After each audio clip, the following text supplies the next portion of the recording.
नमस्कार सभी को नमस्कार।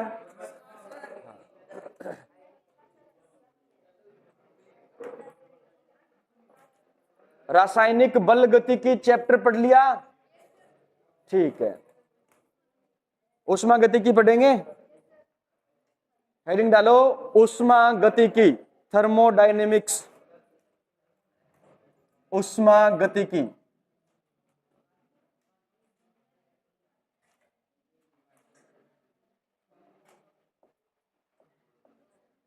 उष्मा गतिकी 2015 में एक प्रश्न आया है, फिर 2018 में शायद एक प्रश्न आया है, 2021 में फिर एक प्रश्न आया है। मतलब यहां से एक प्रश्न 100% आएगा ही आएगा। ठीक है, उष्मा गतिकी क्या होती है बताओ?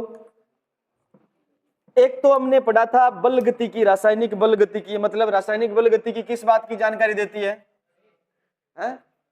अभिक्रिया दर की जानकारी, अभिक्रिया वेग की क्या देती है? जानकारी देती है। और अभिक्रिया दर को प्रभावित करने वाले कारकों का अपन उसके अंदर क्या करते हैं? अध्ययन करते हैं। लेकिन यहां पर याद रखना, उष्मा की गतिकी का अपन क्या करेंगे?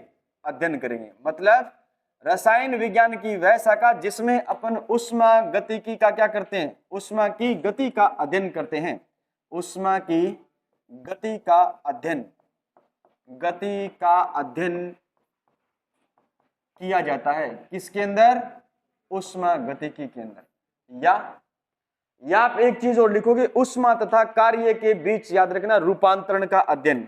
ठीक है, या लगा करके लिखोगे उष्मा। अभी अपन पढ़ेंगे, इन दोनों बातों को पढ़ेंगे, अच्छी तरीके से समझ आएगा। उष्मा तथा कार्य, उष्मा तथा कार्य के रूपांतरण का क्या करते हैं अपन? अध्ययन करते हैं। रूपांतरण का मतलब समझ गए? बदलना। रूपांतरण का मतलब क्या? बदलना। उष्मा तथा कार्य के रूपांतरण का अध्ययन रसायन विज्ञान की जिस शाखा में करते हैं उसे कहा जाता है उष्मा गतिकी। या हम कह सकते हैं उष्मा की गतिकी का अध्ययन विज्ञान की, रसायन विज्ञान की जिस शाखा में किया जाता है उसे क्या कहा जाता है? उष्मा रसायन कहा जाता है। देखो, उष्मा को किस में बदलना? कार्य में बदलना। कार्य को किस में बदलना? उष्मा में बदलना। ये क्या कहलाता है? रूपांतरण कहलाता है। इसका अध्ययन करना ही क्या है? उष्मा गतिकी। क्या है? उष्मा गतिकी। ठीक है, नोट लगाओगे।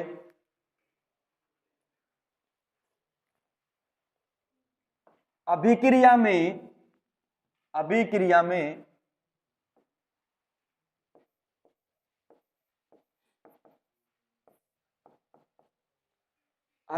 में उष्मा परिवर्तन का अध्ययन, अभिक्रिया में उष्मा परिवर्तन का अध्ययन उष्मा रसायन कहलाता है। अभिक्रिया में उष्मा परिवर्तन का अध्ययन, उष्मा परिवर्तन का अध्ययन उष्मा रसायन, थर्मोकेमिस्ट्री कहलाता है। उष्मा रसायन कहलाता है। तीन चीजें पढ़ी आपने, तीन परिभाषाएं पढ़ी है। पहली परिभाषा क्या है? उष्मा की गति का अध्ययन, उष्मा की गति का अध्ययन या उष्मा और कार्य का रूपांतरण क्या है? उष्मा गतिकी है। जबकि हमने पढ़ा है अभिक्रिया में उष्मा परिवर्तन का अध्ययन क्या कहलाता है? मतलब अभिक्रिया उष्मा क्षेपी होगी या उष्मा शोषी होगी, ये जानकारी तो कौन देती है हमें? उष्मा रसायन। कौन देती है? जबकि अभिक्रिया कितनी फास्ट होगी, मतलब अभिक्रिया में ऊर्जा जो है कितनी फास्ट निकलेगी और कितनी फास्ट मतलब अभिक्रिया को मिलेगी। या फिर आप ये कह सकते हो उष्मा कितना जल्दी कार्य के अंदर बदलेगी, कार्य कितना जल्दी उष्मा के अंदर बदलेगा। ये क्या कहलाता है? रूपांतरण उष्मा गतिकी है। ठीक है, ये इसका थोड़ा सा अंश है आपके चैप्टर के अंदर, नाम से दे रखा उष्मा शोषी और उष्मा क्षेपी अभिक्रियाएं। ठीक है, पढ़ेंगे अपन। चलो, हेडिंग डालोगे आप अलग से। बातों को, चीजों को समझते हुए चलना है। सबसे पहले लिखो आप निकाय। मतलब उष्मा गतिकी को पढ़ने के लिए कुछ शब्द है, उन शब्दों की हमें जानकारी होनी चाहिए। निकाय, निकाय को एक शब्द से और जानते हैं अपन, इसे कहा जाता है तंत्र। क्या कहा जाता है? तंत्र। तंत्र इंग्लिश में कहते हैं सिस्टम। क्या कहते हैं? सिस्टम। कौन सा सिस्टम? वही जो आजकल चर्चा में है। हाँ, सिस्टम फाड़ देंगे, सिस्टम हिला देंगे, वही सिस्टम है। निकाय, तंत्र, या इसे कहते हैं अपन सिस्टम।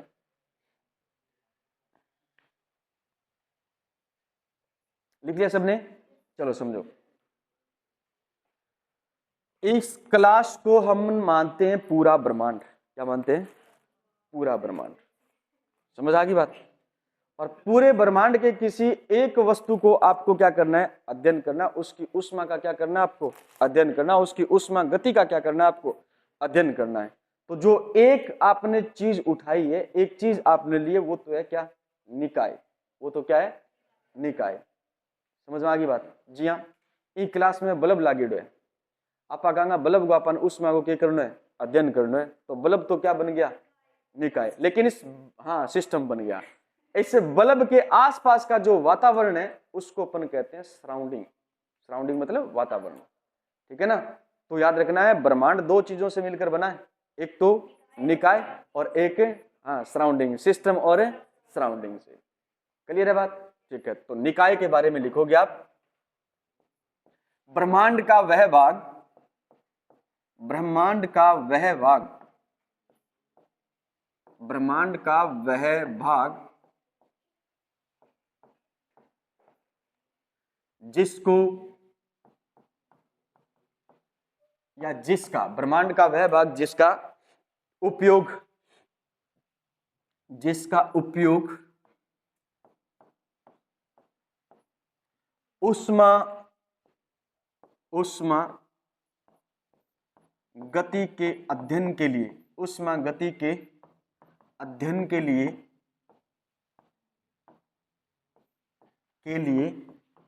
किया जाता है, के लिए किया जाता है, किया जाता है। क्या कहलाता है? निकाय, या क्या कहलाता है? तंत्र कहलाता है। एग्जाम्पल, एग्जाम्पल लिखो।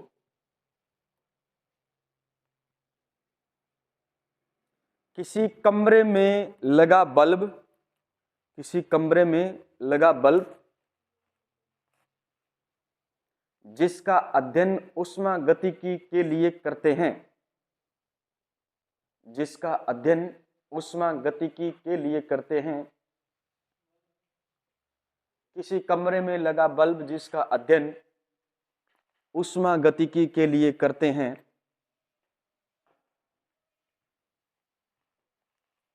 ऊष्मा गतिकी के लिए करते हैं। तो बल्ब निकाय या तंत्र का काम करता है। बल्ब निकाय या तंत्र का काम करता है, निकाय या तंत्र का काम करता है। दूसरा शब्द लिखोगे आप, परिवेश। दूसरा शब्द लिखोगे आप, परिवेश। परिवेश को कहते हैं इंग्लिश में सराउंडिंग। क्या कहते हैं? सराउंडिंग।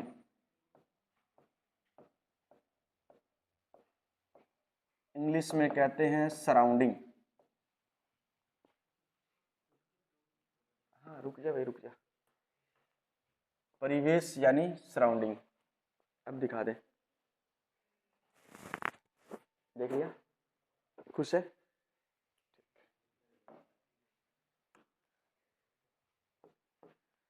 देखो, अभी आपने निकाय लिखा ना, निकाय को छोड़कर, निकाय को दोबारा समझेंगे, पहले आप लिख लो, निकाय को छोड़कर,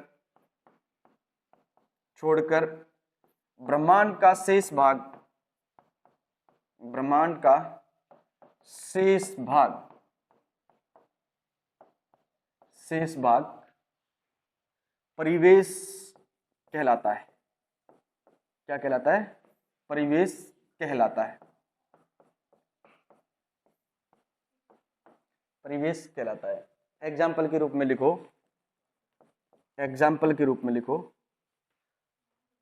उपर्युक्त एग्जाम्पल उदाहरण में, उपर्युक्त मतलब जो निकाय वाले में लिखा था, उपर्युक्त उदाहरण में बल्ब के चारों ओर का, बल्ब के चारों ओर का वातावरण, बल्ब के चारों ओर का वातावरण परिवेश कहलाता है, परिवेश कहलाता है, परिवेश कहलाता है। तो परिवेश और निकाय दोनों को मिलाकर के किसका निर्माण हो गया? ब्रह्मांड का निर्माण हो गया। किसका निर्माण हो गया? ब्रह्मांड का निर्माण हो गया। तो एग्जाम्पल तो आपने लिख लिया, नीचे नोट लगा करके लिखो, ब्रह्मांड क्या होता है, यूनिवर्सल क्या होता है, ब्रह्मांड क्या होता है? तो ब्रह्मांड होता है निकाय, निकाय प्लस में क्या? परिवेश। निकाय प्लस परिवेश दोनों को एक साथ क्या बोलेंगे? ब्रह्मांड बोलेंगे। लेकिन याद रखना, हमें यहां पर शब्द जो काम बार बार में काम में लेना है, वो क्या काम में लेना है? निकाय और परिवेश, निकाय और परिवेश। ठीक है, चलो दोबारा से समझते हैं। मैंने कहा इस क्लास को मान लेते हैं ब्रह्मांड, तो बताओ ये किस किस से मिलकर बना होगा? निकाय और परिवेश। यानी हमारी ये कक्षा है, इसके अंदर दो चीज है, एक निकाय और एक परिवेश। निकाय कौन सी चीज होगी? निकाय मतलब इस क्लास के अंदर जो भी आप बैठे हो, जितने भी स्टूडेंट बैठे हो, मैं हूं या प्रत्येक कोई वस्तु है, उस एक वस्तु को अपन उष्मा गतिकी के अध्ययन के लिए चुन लेते हैं। मतलब उसकी उष्मा की गति का क्या करना है आपको? अध्ययन करना है। तो वो एक वस्तु क्या कहलाएगी? निकाय कहलाएगी। क्या कहलाएगी? निकाय कहलाएगी। लेकिन उसके चारों ओर का जो जितना भी वातावरण है, आपने एक वस्तु को उठाया, अब उस वस्तु के चारों ओर जितना भी क्या है वातावरण है, वो वातावरण क्या कहलाएगा? परिवेश कहलाएगा। क्या कहलाएगा? अब अध्ययन किसका करना है? निकाय और परिवेश के बीच ऊर्जा और कार्य के आदान प्रदान का क्या करना है आपको? अध्ययन करना है। किसके साथ? ब्रह्मांड के साथ। किसके साथ? ब्रह्मांड के साथ। समझ आया नहीं है? आ गया? चलो चले आगे। चलो हेडिंग डालोगे आप, निकाय के प्रकार। निकाय के प्रकार, निकाय के प्रकार।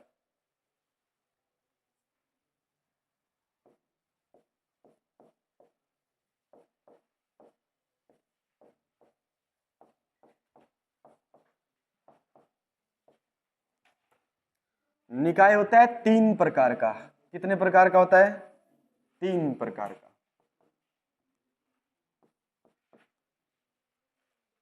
चलो लिखो, पहला लिखो आप खुला, दूसरा लिखोगे बंद, खुला निकाय, खुला निकाय। दूसरा होता है बंद निकाय,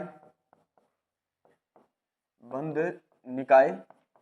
और तीसरा होता है विलगित निकाय, विलगित, विलगित निकाय, विलगित निकाय।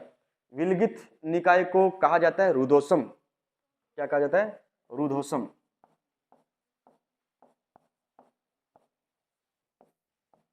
रुद्धोष्म निकाय।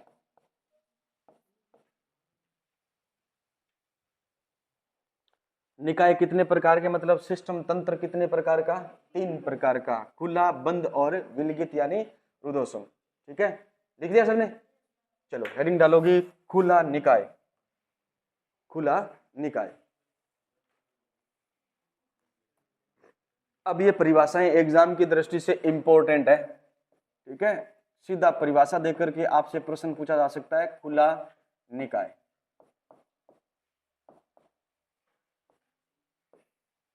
देखो अभी आपने कक्षा का एग्जाम्पल लिया था। ठीक है, कक्षा के चारों ओर दीवारें हैं, कक्षा का गेट है, कक्षा की क्या है? छत है।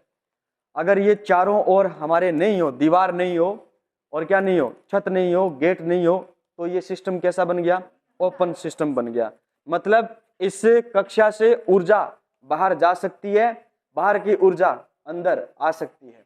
क्लियर है बात? ठीक है, जो भी आपने क्या किया है, इसका जो द्रव्यमान है कक्षा का, जो भी आपने चुना है ऊष्मागतिकी के लिए, उस वस्तु का क्या है? द्रव्यमान है। वो द्रव्यमान कहाँ जा सकता है? बाहर जा सकता है। बाहर का द्रव्यमान क्या आ सकता है? यानी खुला निकाय वो होगा जिसके अंदर ऊष्मा और द्रव्यमान दोनों का किसके साथ में? सराउंडिंग के साथ में क्या होता है? आदान प्रदान होता है। सराउंडिंग के साथ में क्या होता है? आदान प्रदान होता है। तो लिखो आप, डायग्राम तो आपको बनाया हुआ मिल जाएगा, वैसे भी चलो बना लो, कोई दिक्कत नहीं है अगर बनाना चाहो तो।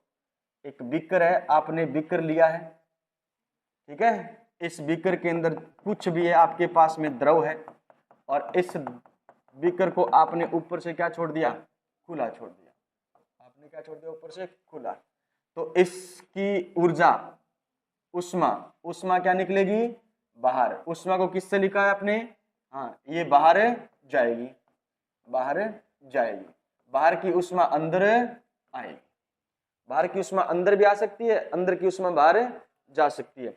इस अंदर वाले जो आपने तंत्र है, इसका जो भी द्रव्यमान होगा m, द्रव्यमान, वो द्रव्यमान क्या हो सकता है, द्रव्यमान बाहर जा सकता है, बाहर का द्रव्यमान अंदर आ सकता है, बाहर जाएगा।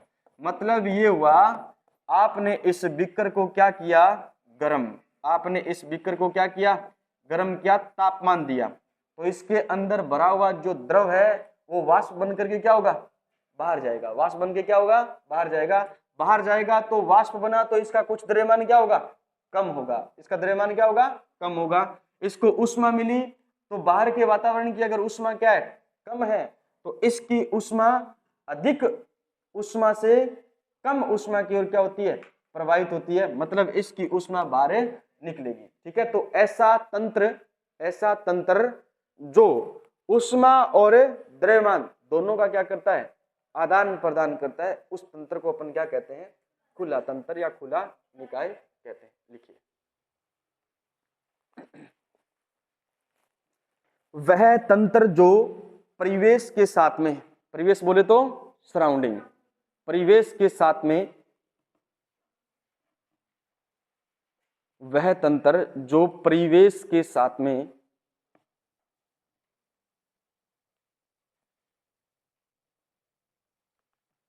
उष्मा और द्रव्यमान, उष्मा और द्रव्यमान दोनों का आदान प्रदान, दोनों का आदान प्रदान करता है, ऐसे तंत्र या निकाय को खुला निकाय कहा जाता है। ऐसे तंत्र या निकाय को खुला निकाय कहा जाता है। इसको निकाय क्यों बोला है हमने, इसको निकाय क्यों बोला है हमने, मतलब तंत्र क्यों बोला है, सिस्टम क्यों बोला है, वस्तु है, हाँ? वातावरण में विद्यमान है इसलिए। अरे उष्मा गति की अध्ययन के लिए हमने इसको चुना है, समझ में, उष्मा गति की अध्ययन के लिए हमने किसको चुना है, इस पात्र को चुना है, इसलिए इसको क्या बोल दिया हमने, निकाय। अब बचा हुआ इसके चारों ओर का जितना भी वातावरण है वो क्या कहलाएगा, सराउंडिंग, परिवेश कहलाएगा। तो बताओ परिवेश के अंदर ये उष्मा आएगी या नहीं आएगी, परिवेश के अंदर ये द्रव्यमान आएगा नहीं आएगा, क्योंकि खुला है, गर्म करोगे तो ये वाष्प बन करके उड़ेगा, जाएगा कहां पर, परिवेश में जाएगा। समझ आई बात। अगर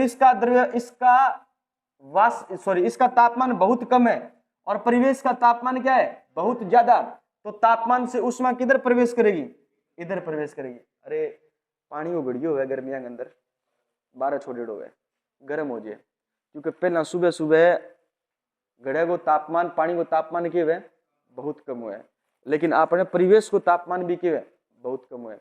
जिया सूर्य को तापमान तपेगो, बिया वातावरण की एनर्जी उष्मा के बढ़ेगी।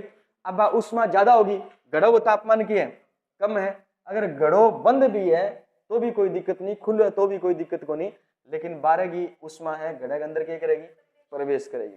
अब 10 एक दिन बाद में देखो कि घड़ो धीरे धीरे करके क्या हो गया, खाली हो गया। क्यों, क्योंकि गर्मी के कारण उसकी जो वेपोराइजेशन, वाष्पन है, उसका जो वाष्पीकरण है पानी का, वो वाष्पीकरण हो गया, तो उसका द्रव्यमान कम हुआ या नहीं हुआ, हो गया। द्रव्यमान भी कम हो जाता है और उसके अंदर उष्मा का आदान प्रदान भी क्या हो जाता है, चलता रहता है, इसलिए वो कहलाता है खुला निकाय। क्या कहलाता है, खुला निकाय। बताओ, अब आपने उष्मा गति के लिए किसको चुना, घड़े को, और घड़े के आसपास का वातावरण क्या है, परिवेश। तो घड़े के अंदर उष्मा और जो द्रव्यमान है उसका आदान प्रदान किसके साथ था, परिवेश के साथ में। तो जिसको अध्ययन के लिए चुनते उसको तो कहा जाता है निकाय, और निकाय किसके साथ संबंध रख रहा है, परिवेश के साथ। क्लियर है? चलो अगला लिखो, बंद निकाय। बंद निकाय।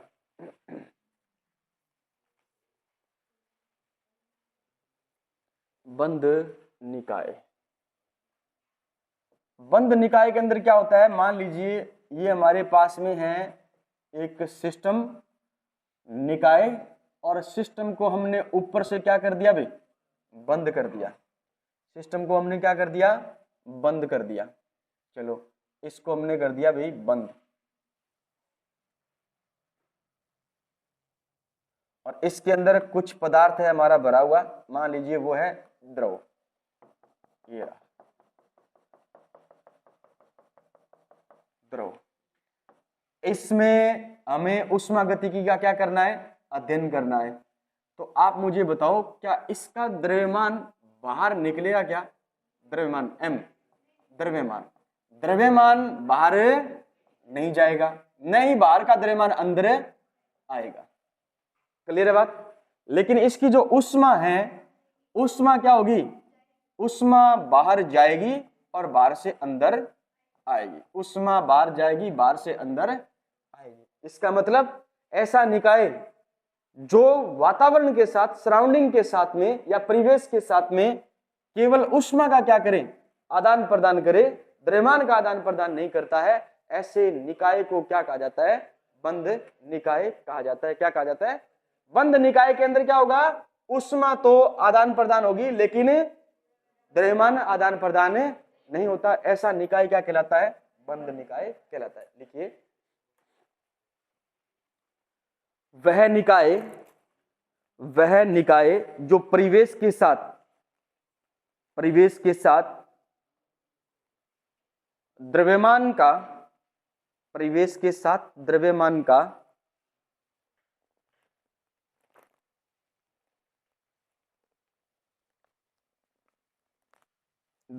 का आदान प्रदान नहीं करता, आदान प्रदान नहीं करता,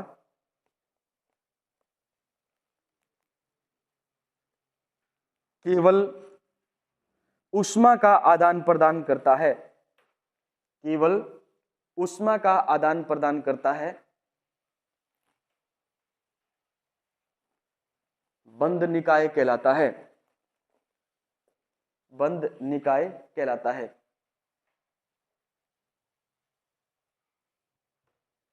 बंद निकाय कहलाता है। तीसरा है कौन सा बताओ, विलगित निकाय या रुद्धोष्म। विलगित निकाय या रुद्धोष्म निकाय, रुद्धोष्म निकाय। देखो इधर,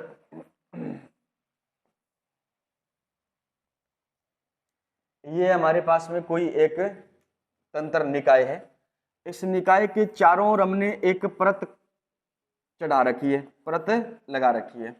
मान लीजिए ये इसके साथ चारों और हमने क्या बना दिया, एक परत बना दी।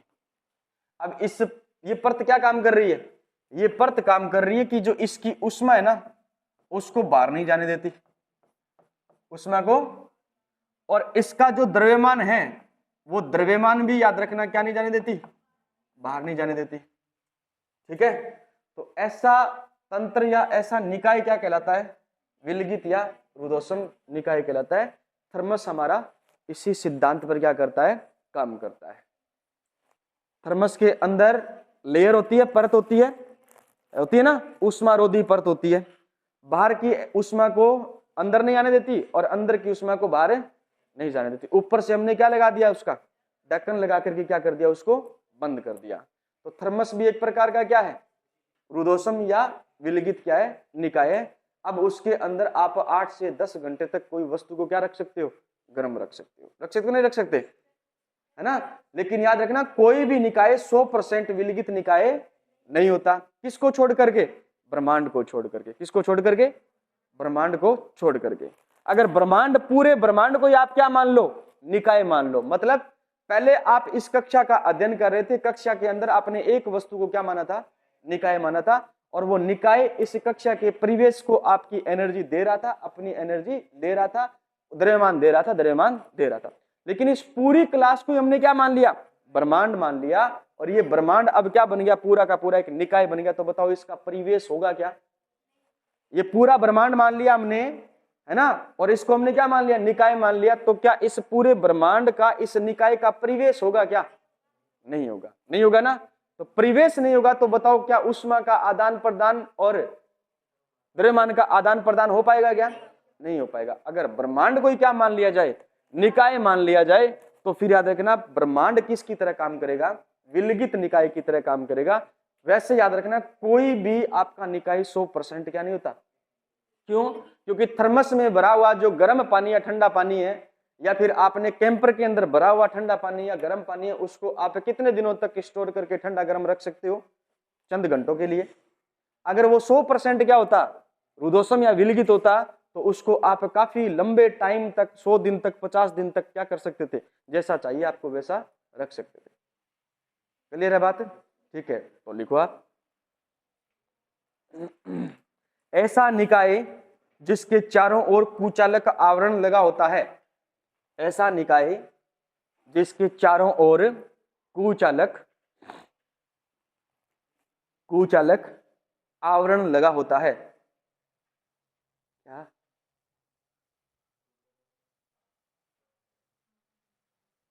ऐसा निकाय जिसके चारों ओर कुचालक आवरण लगा होता है, तथा यह परिवेश के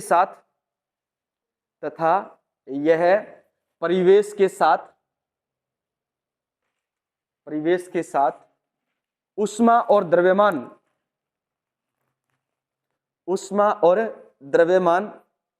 यहाँ गोडा गाडा परिवेशन हो जी रहेगी है? यदि धक्का मुक्की हो रही है, मोडो मारे, कदी कदी गोडो मारे है? मैं दोनों ने देखे हैं।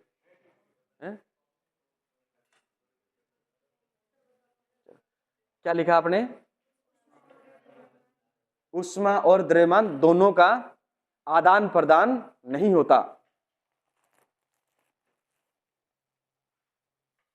आदान प्रदान नहीं होता, विलगित निकाय कहलाता है, विलगित निकाय कहलाता है।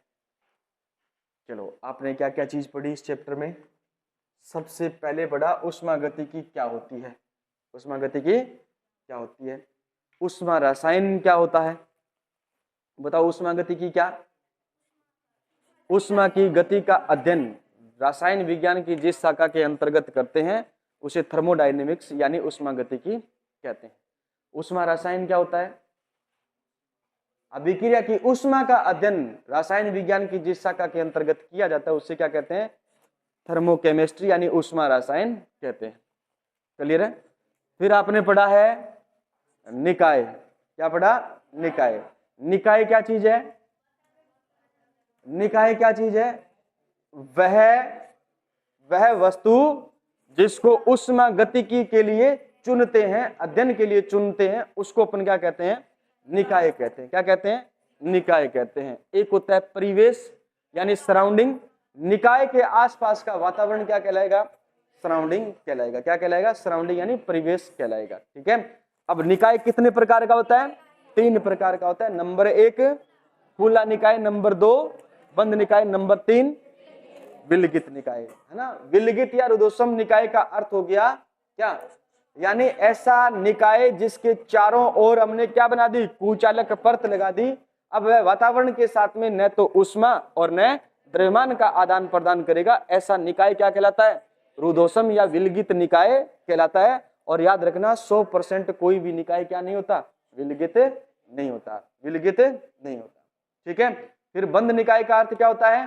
बंद निकाय का अर्थ होता है कि निकाय वह निकाय जो, वह तंत्र जो वातावरण के साथ में ऊष्मा का तो आदान प्रदान करता है लेकिन द्रव्यमान का आदान प्रदान नहीं करता। क्या कहलाता है? बंद निकाय कहलाता है। क्या कहलाता है? बंद निकाय कहलाता है। फिर आपने पढ़ा है खुला निकाय, मतलब वातावरण के साथ में या सराउंडिंग के साथ में ऊष्मा और द्रव्यमान दोनों का क्या किया जाए? आदान प्रदान किया जाए तो फिर उस प्रकार के निकाय को अपन क्या कहते हैं? खुला निकाय कहते हैं। नोट लगाइए।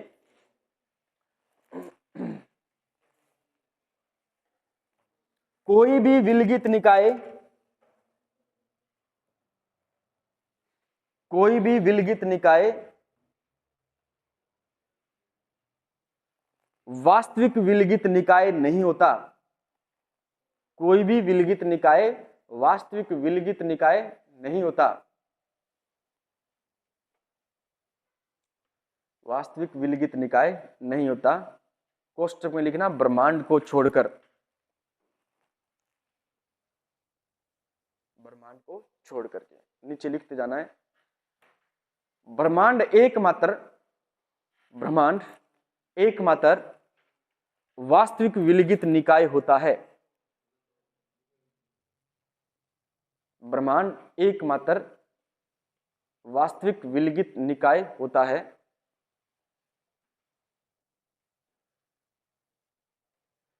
क्योंकि यदि ब्रह्मांड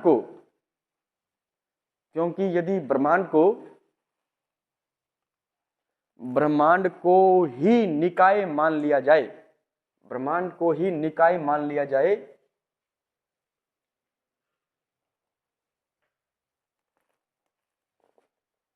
तो ब्रह्मांड का परिवेश नहीं रहेगा, ब्रह्मांड का परिवेश नहीं रहेगा।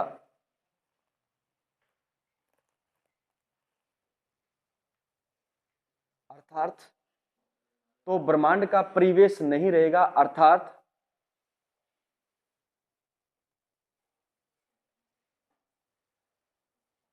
परिवेश ही नहीं होगा तो, परिवेश ही नहीं होगा तो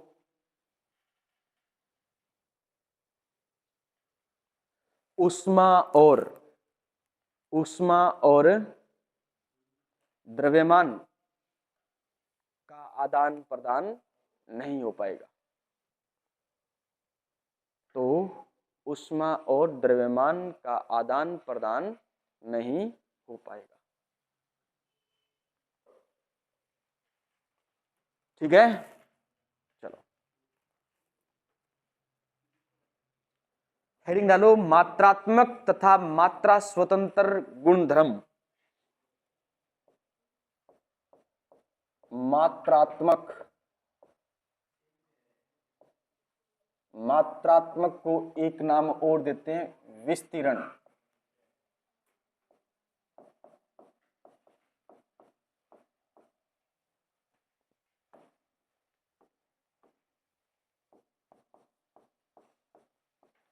तथा मात्रा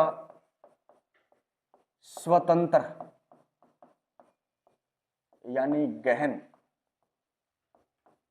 गुणधर्म, गहन गुणधर्म।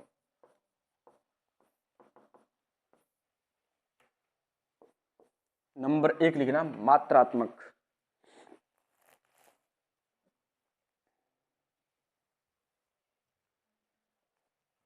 मात्रात्मक हेडिंग डाले ना इसके अंदर, मात्रात्मक निकाय के वे गुणधर्म, निकाय के वे गुणधर्म जो, निकाय के वे गुणधर्म जो पदार्थ की मात्रा पर निर्भर करते हैं, जो पदार्थ की मात्रा पर निर्भर करते हैं, निर्भर करते हैं। बातें नहीं करो रे। क्या कहलाते हैं? मात्रात्मक या विस्तीर्ण गुणधर्म कहलाते हैं। याद रखना कौन कौन से होंगे, यही पूछा जाएगा। निम्न में से कौन सा एक मात्रात्मक गुणधर्म है और कौन सा एक मात्रा स्वतंत्र गुणधर्म है। ठीक है, लिखो आप आयतन। आयतन,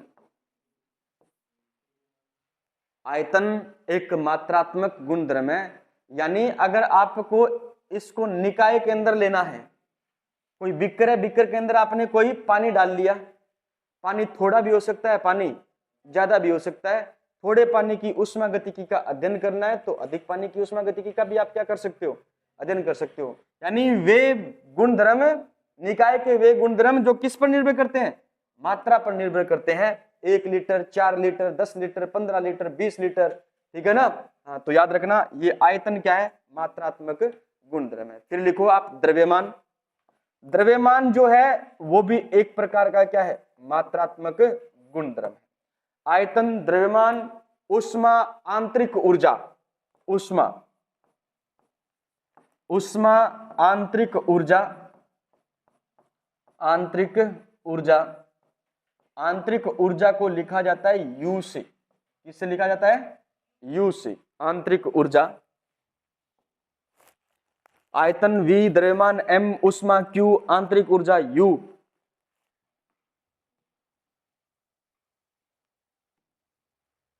उसके बाद में लिखोगे ऊष्माधारिता, एंट्रोपी, ऊष्माधारिता, ऊष्माधारिता ये हमें पढ़नी है। एंट्रोपी ये भी पढ़नी है, एंट्रोपी, ठीक है। एंट्रोपी, एंट्रोपी के बाद में आप लिखोगे एंथैल्पी, ये भी पढ़नी है, ठीक है। एंथैल्पी, जो जो चीजें हमें पढ़नी है उस पे मैं स्टार्ट कर रहा हूं। ऊष्माधारिता, एंट्रोपी, एंथैल्पी। उसके बाद में आ जाएगा गिब्स मुक्त ऊर्जा, इसका भी अध्ययन करना है। हाँ, गिब्स मुक्त ऊर्जा कहां पढ़ा था पता है क्या, किस में पढ़ा था, साम्य के अंदर। गिब्स मुक्त ऊर्जा, डेल्टा जी गिब्स मुक्त ऊर्जा परिवर्तन, ठीक है। गिब्स मुक्त ऊर्जा ये याद रखना आपको, जी से लिखते हैं इसे।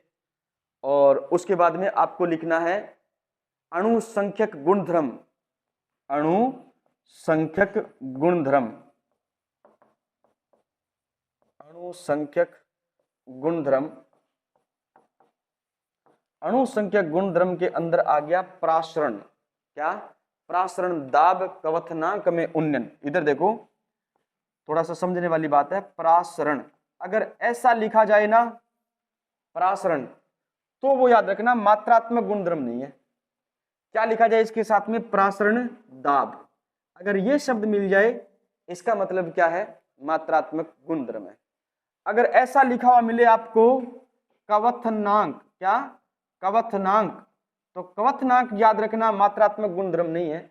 लेकिन कवथनांक के आगे शब्द लिखा हुआ मिले आपको उन्नयन, क्या, कवथनांक उन्नयन, तो याद रखना ये मात्रात्मक क्या है, गुणधर्म, मात्रात्मक गुणधर्म है। तो ये सारे क्या है, ये मात्रात्मक गुणधर्म। इसके इस चैप्टर में हमारे सिलेबस का हिस्सा ऊष्माधारिता, एंट्रोपी, एंथैल्पी, गिब्स मुक्त ऊर्जा, याद रखना ये चीजें हैं। फिर भी आप इन शब्दों को याद रखोगे, ये क्या कहलाते हैं, मात्रात्मक गुणधर्म कहलाते हैं। क्यों कहलाते हैं, ये निकाय के वे गुणधर्म है जो पदार्थ की मात्रा पर क्या करते हैं, निर्भर करते हैं, यानी खुद की मात्रा पर क्या करते हैं, निर्भर करते हैं। क्लियर है बात, ठीक है। लिख लिया, नहीं लिखा तो फिर लिखो।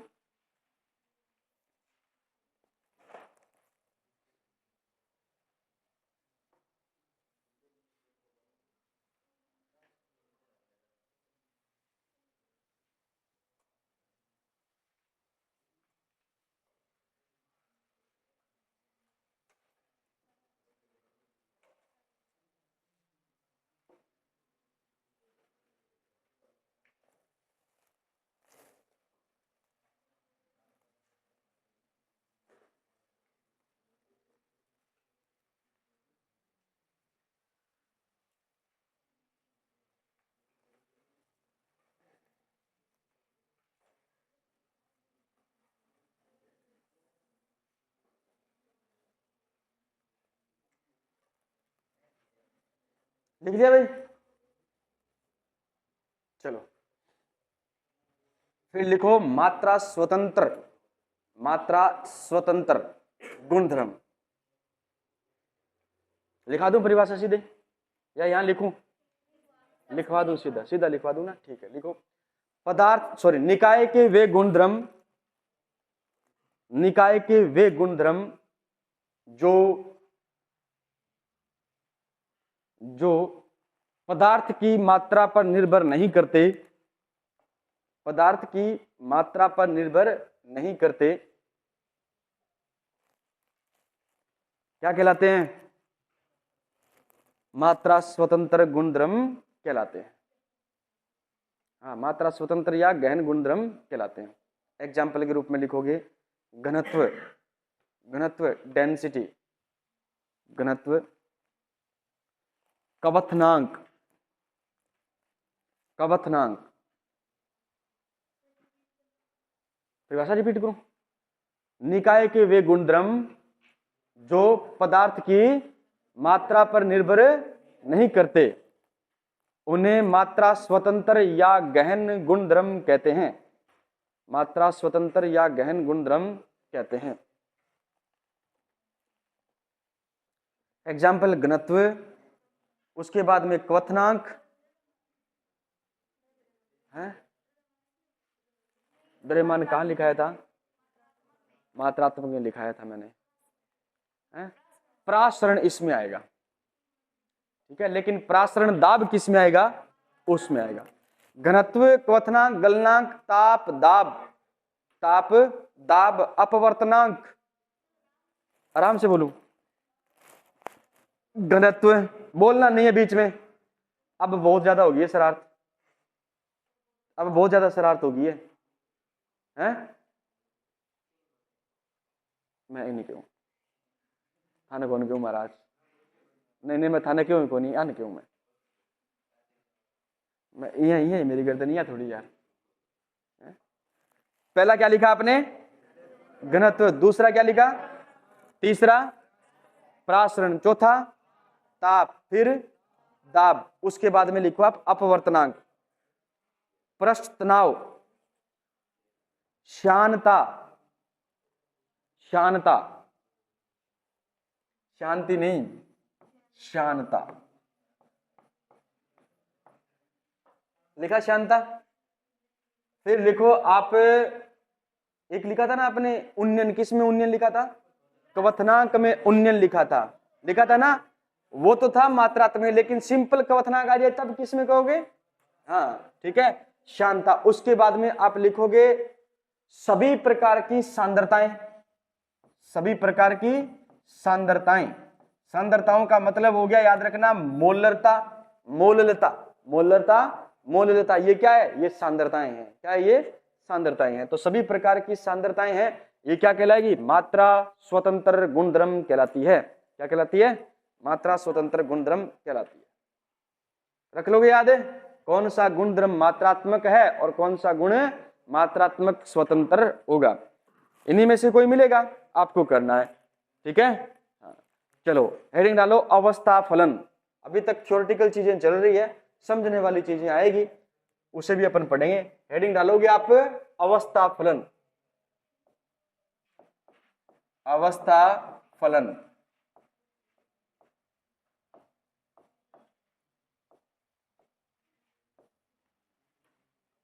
अवस्था फलन लिखिए, वे फलन जो निकाय की प्रारंभिक सांद्रता, सॉरी प्रारंभिक अवस्था, सांद्रता की जगह लिखना वे निकाय, सॉरी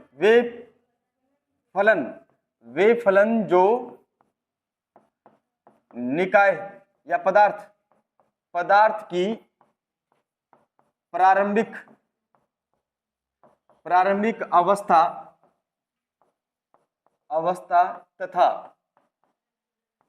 तथा अंतिम अवस्था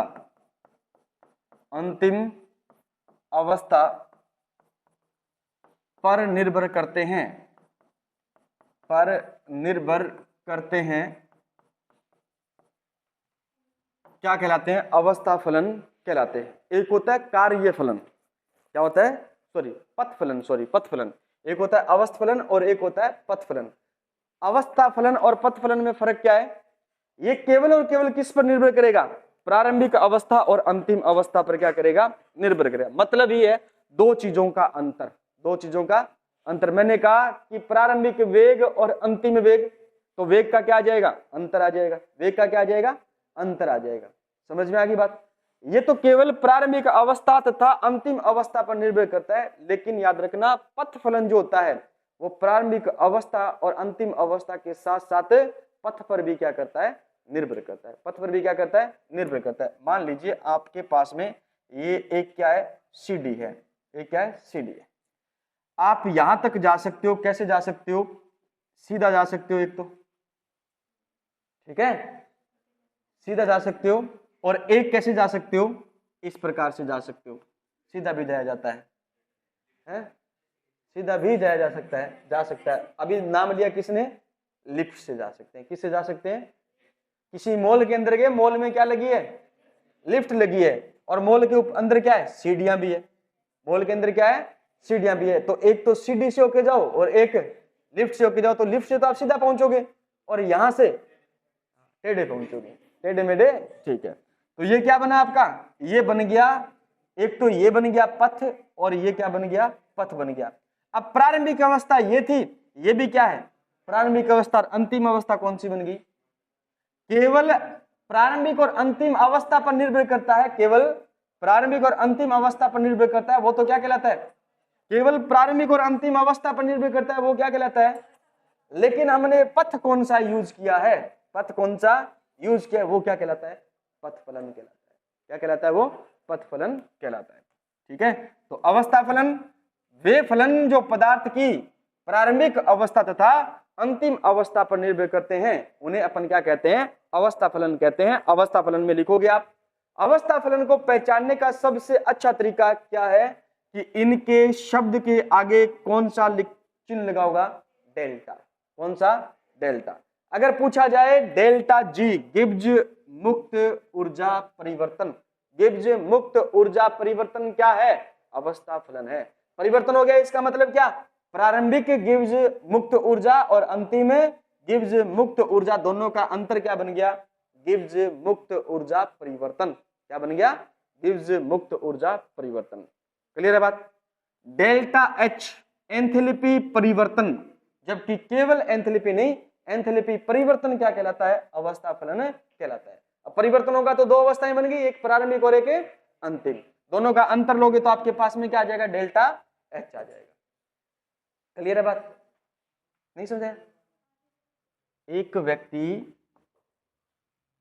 मान लीजिए 5 किलोग्राम का है, कितने किलोग्राम का है, 5 किलोग्राम का है, नहीं 5 ही कर देते हैं, 5 किलोग्राम का नहीं हो सकता, तो बच्चा होता है ना। और एक मान लीजिए कितने किलोग्राम का, यही बच्चा जो है बड़ा होकर कितने किलोग्राम का बन गया, 50 किलोग्राम का बन गया। बताओ इसके द्रव्यमान में कितना अंतर आया। तो ये प्रारंभिक अवस्था बन गई, ये क्या बन गई, अंतिम अवस्था बन गई या नहीं बन गई। तो इसी प्रकार आप डेल्टा एच का मान ज्ञात करते हो तो आप कहोगे प्रारंभिक क्या, प्रारंभिक एंथैल्पी और अंतिम एंथैल्पी, दोनों का अंतर लिया तो आपने क्या बना, डेल्टा एच बन गया। ठीक है, चलो डेल्टा एच, फिर लिखो डेल्टा एस एंट्रोपी परिवर्तन। डेल्टा एस साथ साथ में लिखते जाना। ये तो गिब्स मुक्त ऊर्जा परिवर्तन है, ये क्या है, एंथैल्पी परिवर्तन है, ये क्या है, एंट्रोपी परिवर्तन है। तापमान परिवर्तन डेल्टा टी, डेल्टा पी दाब परिवर्तन, डेल्टा पी दाब परिवर्तन। उसके बाद में आंतरिक ऊर्जा में परिवर्तन डेल्टा यू या डेल्टा ई, डेल्टा यू या डेल्टा ई, आंतरिक ऊर्जा में परिवर्तन, आंतरिक ऊर्जा में परिवर्तन। ये सब क्या कहलाते हैं, ये सब कहलाते हैं अवस्था फलन। नोट लगा करके लिखना, नोट, नोट याद रखना है आपको। कार्य क्या, कार्य W कार्य, और उष्मा Q, Q का मतलब हो गया उष्मा। ये अवस्था फलन नहीं है, ये याद रखना पथ फलन है। ये क्या है, पथ फलन। कार्य और उष्मा पथ फलन होते हैं, कार्य और उष्मा पथ फलन होते हैं, पथ फलन होते हैं।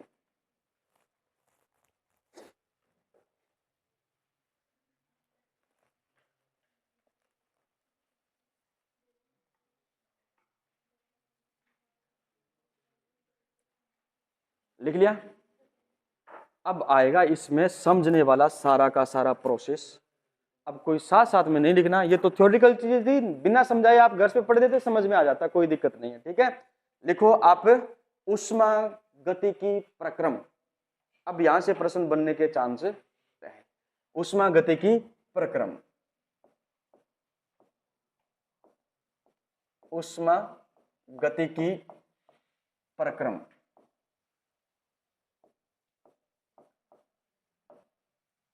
प्रक्रम प्रोसेस।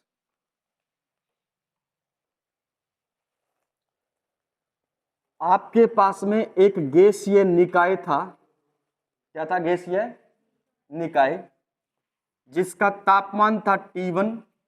कितना था? T1 क्या है? ताप है। और उसका दाब जो है वो आपके पास में P2 है। आयतन क्या है? सॉरी, दाब, आयतन क्या है? V1 है। और दाब क्या है इसका? P1 है।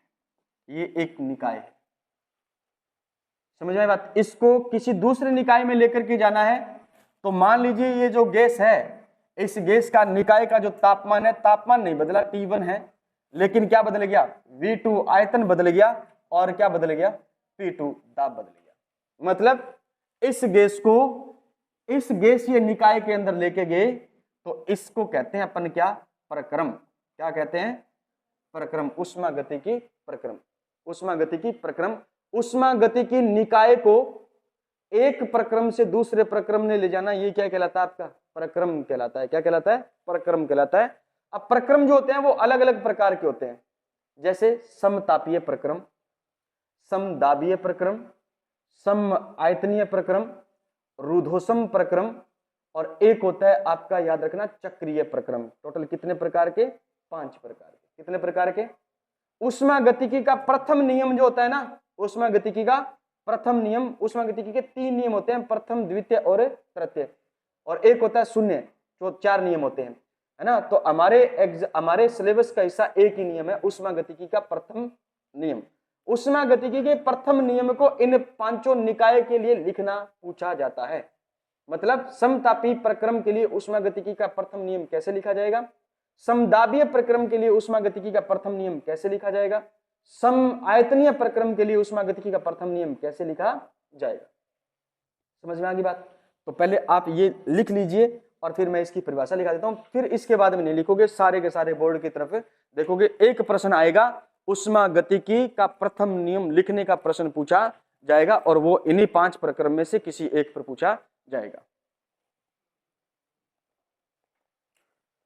लिखो, ऊष्मागतिकी निकाय को, ऊष्मागतिकी निकाय को एक अवस्था से, ऊष्मागतिकी निकाय को, अच्छा लिख रहे हो क्या? ये लिख लो।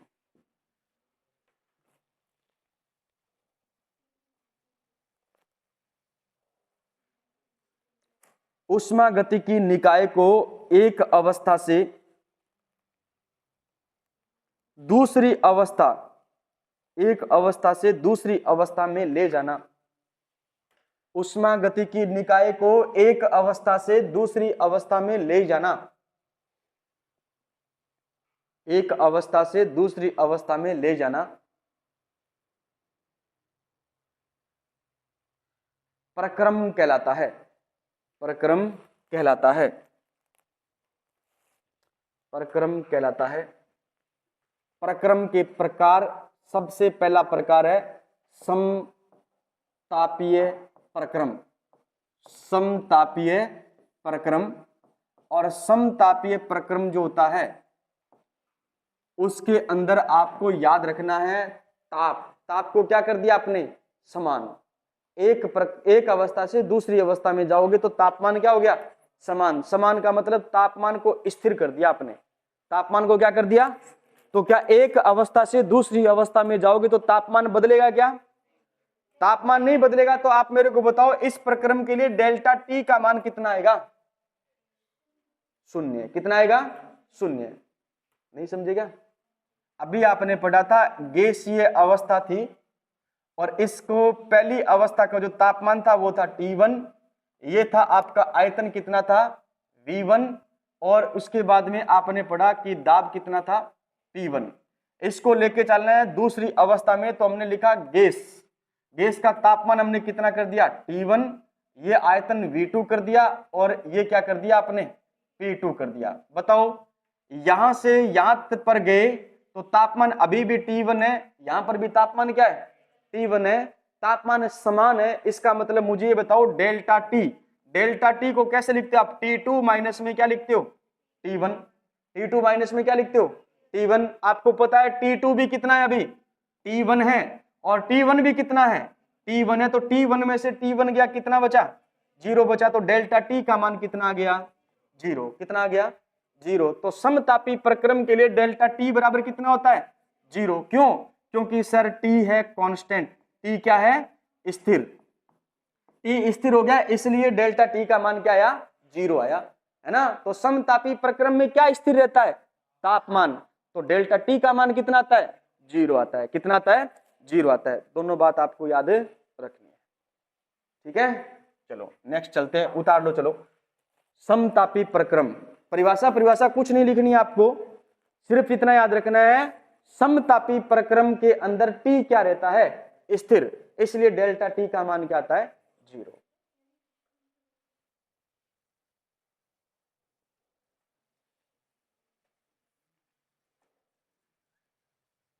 एक प्रश्न पक्का आएगा, 5 प्रक्रम है, 5 प्रक्रम में से ऊष्मागतिकी का प्रथम नियम लिखना पूछा जाएगा, ठीक है।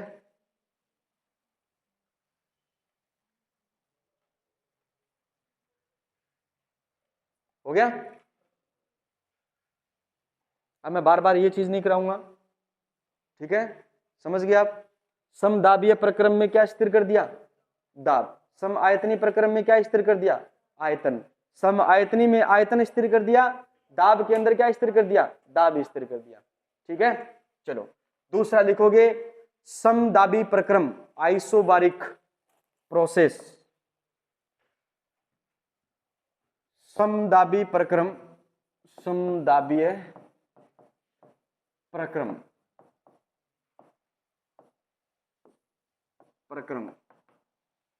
समदाबीय प्रक्रम के अंदर P को क्या कर देते हैं, स्थिर, P स्थिर होता है, इसलिए याद रखना डेल्टा P बराबर क्या आता है, 0। डेल्टा P बराबर क्या आता है, 0 आता है। फिर याद रखना सम आयतनीय प्रक्रम, सम आयतनीय प्रक्रम,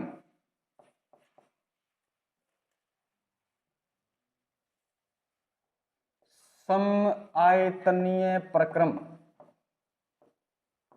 सम आयतनीय प्रक्रम के अंदर आपको याद रखना है V क्या कर दिया, V मतलब आयतन, आयतन को क्या कर दिया, स्थिर, तो डेल्टा V का मान कितना हो गया, 0। डेल्टा V का मान कितना हो गया, 0।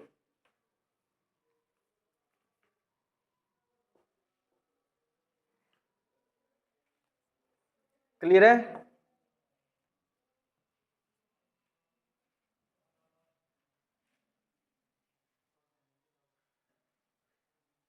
इतना बहुत है, अब ठीक है। तू लेट बहुत लिखता है यार।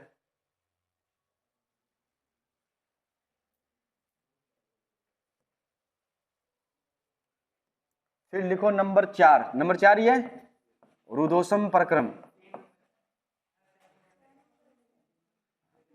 रुद्धोष्म प्रक्रम। रुद्धोष्म प्रक्रम के अंदर क्या स्थिर रहता है, Q, उष्मा क्या रहती है, स्थिर, उष्मा स्थिर रहती है, इसलिए याद रखना है Q, डेल्टा Q बराबर क्या हो जाता है, 0। डेल्टा Q बराबर क्या हो जाता है, 0। और चक्रीय प्रक्रम, चक्रीय प्रक्रम, चक्रीय प्रक्रम, पहले इसको समझो, चक्रीय प्रक्रम क्या होता है।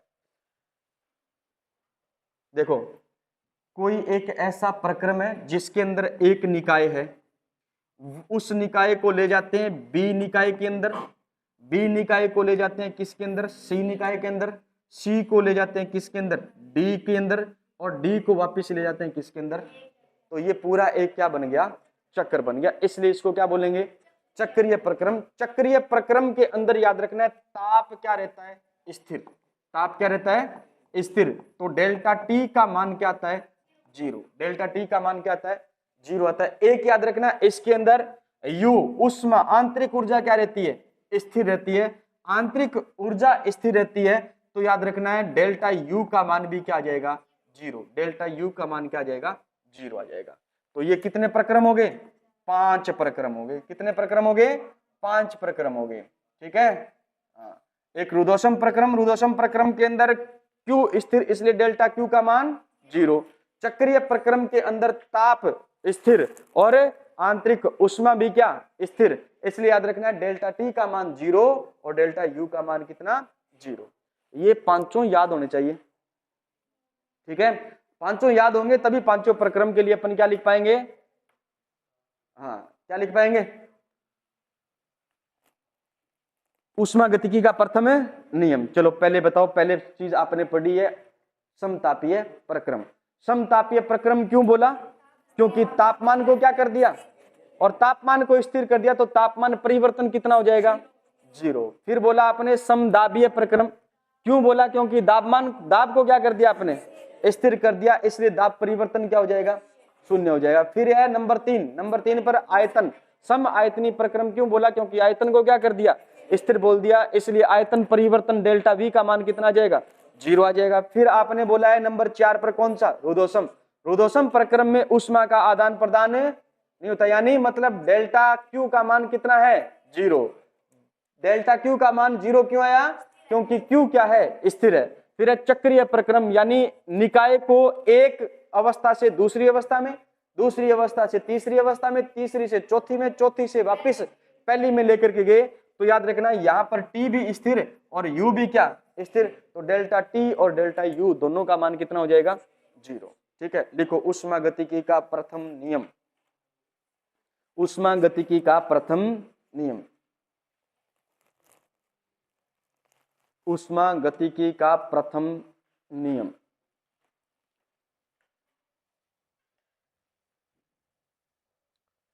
उष्मागतिकी का जो प्रथम नियम है उसके बारे में एग्जाम की दृष्टि से इंपॉर्टेंट क्या है? किस सिद्धांत पर काम करता है? उष्मागतिकी का प्रथम नियम किस सिद्धांत पर काम करता है? उष्मागतिकी का प्रथम नियम, उष्मागतिकी का प्रथम नियम, ये नियम आधारित है ऊर्जा संरक्षण या उष्मा संरक्षण के सिद्धांत पर। किसके सिद्धांत पर? ऊर्जा संरक्षण के सिद्धांत पर। ऊर्जा संरक्षण के सिद्धांत पर यह नियम काम करता है।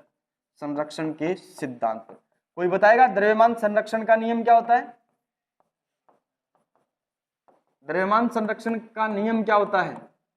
पढ़ाया है मैंने पहले चैप्टर के अंदर।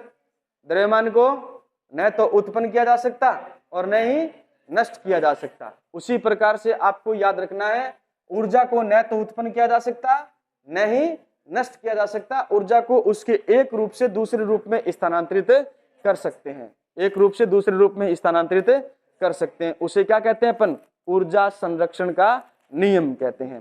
तो उष्मागतिकी का प्रथम नियम ऊर्जा संरक्षण के सिद्धांत पर आधारित है, अर्थात ऊर्जा को न तो उत्पन्न किया जा सकता न ही नष्ट किया जा सकता, उसे एक रूप से दूसरे रूप में क्या कर सकते हैं? स्थानांतरित कर सकते हैं। मतलब उष्मा को कार्य में बदल सकते हो और कार्य को उष्मा में बदल सकते हो। ठीक है, लिख लो, फिर मैं बोल रहा हूं आप लिखो।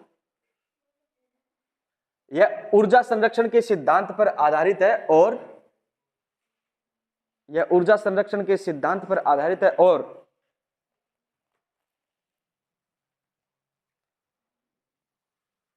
ऊर्जा को न तो उत्पन्न किया जा सकता न ही नष्ट किया जा सकता, न ही नष्ट किया जा सकता, केवल एक रूप से दूसरे रूप में बदला जा सकता है। केवल एक रूप से दूसरे रूप में बदला जा सकता है। मैथमेटिकल रूप क्या है इस नियम का? ऊर्जा को न तो उत्पन्न किया जा सकता न ही नष्ट किया जा सकता, इसे एक रूप से दूसरे रूप में बदला जा सकता है। इसे एक रूप से दूसरे रूप में बदला जा सकता है।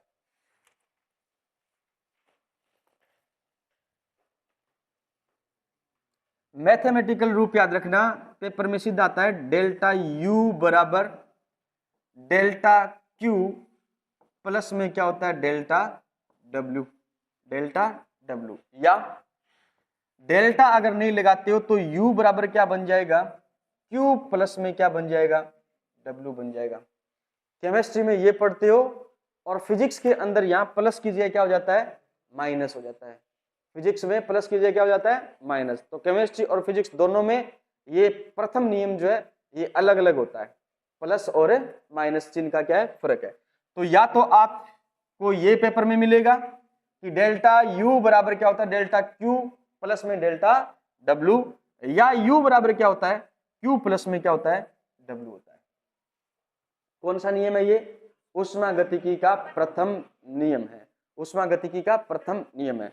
डेल्टा U क्या है, डेल्टा U आंतरिक ऊर्जा में परिवर्तन, डेल्टा U क्या है, आंतरिक ऊर्जा में परिवर्तन, आंतरिक ऊर्जा में परिवर्तन। जबकि U क्या है बताओ, आंतरिक ऊर्जा है, जबकि ये U क्या है, आंतरिक ऊर्जा है। डेल्टा Q क्या है, डेल्टा Q है ऊष्मा में परिवर्तन, ऊष्मा में परिवर्तन, जबकि Q क्या है, ऊष्मा है, Q क्या है, ऊष्मा है, ठीक है ना। हाँ, फिर याद रखना डेल्टा W, डेल्टा W है कार्य में परिवर्तन, कार्य में परिवर्तन, जबकि W क्या है, कार्य, W क्या है, कार्य, W है कार्य, लिख लो आप।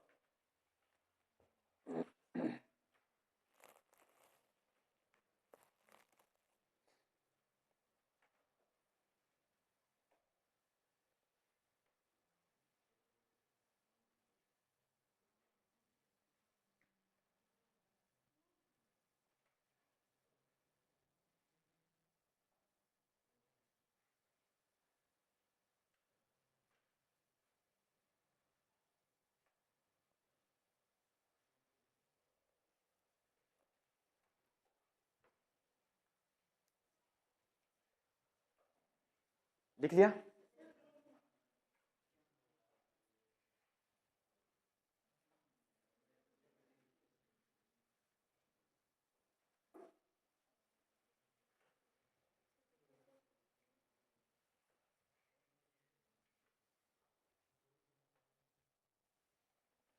चले, एक मिनट रुको, मत रुके, रुको मत चलो, रुको मत चलो, रुको मत चलो, एक साथ बोले तो रुको मत चलो, रुको मत चलो, है ना। चलो लिखिए, चलो इधर देखो आप, ये है वो पदार्थ या वो तंत्र जिसको हमने ऊष्मागतिकी के लिए चुना है।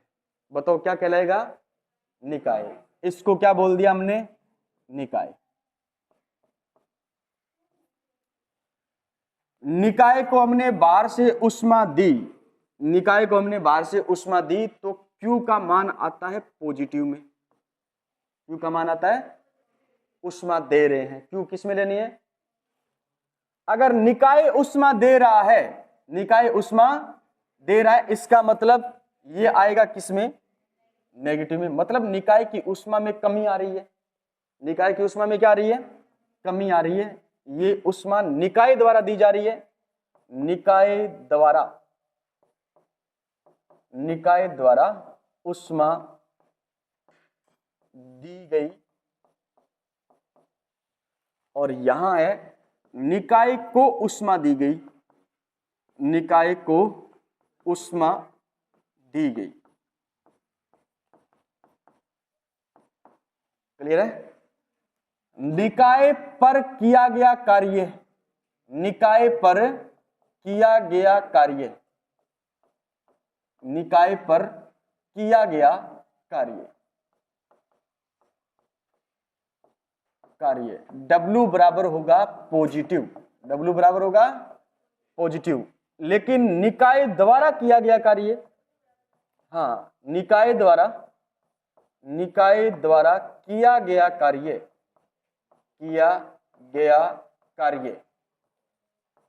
किया गया कार्य क्या होगा, नेगेटिव होगा, W बराबर क्या होगा, नेगेटिव। ऐसे समझो, सिलेंडर के अंदर क्या भर रहे हैं, गैस भर रहे हैं, तो हम निकाय पर क्या कर रहे हैं, कार्य, निकाय पर क्या कर रहे हैं, कार्य, तो निकाय पर किया गया कार्य क्या है, पॉजिटिव। वही रेगुलेटर निकाल कर लगा करके गैस को क्या निकाला जा रहा है, तो निकाय द्वारा क्या किया जा रहा है, कार्य किया जा रहा है, निकाय द्वारा कार्य किया जा रहा है, वो क्या होगा, नेगेटिव। क्या होगा, नेगेटिव। तो हमने एक सिलेंडर को ऊष्मागतिकी अध्ययन के लिए चुना, इसलिए सिलेंडर तो क्या है, निकाय। लेकिन सिलेंडर पर जब हमने क्या किया, प्रेशर डाल करके हवा भरी, गैस भरी उसके अंदर, तो हमारे द्वारा किया गया कार्य या सिलेंडर पर किया गया कार्य क्या होगा, पॉजिटिव। जैसे ही रेगुलेटर लगाया, गैस को बाहर निकाला, तो याद रखना है अब की बार कार्य कौन कर रहा है, कार्य कर रहा है खुद निकाय। कौन कर रहा है, खुद, मतलब सिलेंडर कर रहा है, खुद निकाय कर रहा है। किस पर काम कर रहा है, पिस्टन के ऊपर काम कर रहा है। किस पर, पिन के ऊपर काम करता है ना, गैस वाली टंकी की जो पिन होती है उस पर तो काम किया जा रहा है, ठीक है। तो याद रखना वो काम क्या होगा, नेगेटिव, वो काम क्या होगा, उतार लो। कार्य कब पॉजिटिव होगा, कब नेगेटिव होगा, उष्मा का जो मान है वो कब पॉजिटिव होगा और कब नेगेटिव होगा। अब अपन अलग अलग किसके लिए, प्रक्रमों के लिए उष्मागतिकी का प्रथम नियम लिखेंगे। ये करेंगे अपन नेक्स्ट डे जब भी क्लास होगी तब। आज के लिए इतना। मैंने बोला है जब भी क्लास होगी तब, मैंने तो नहीं बोला ऐसे कि है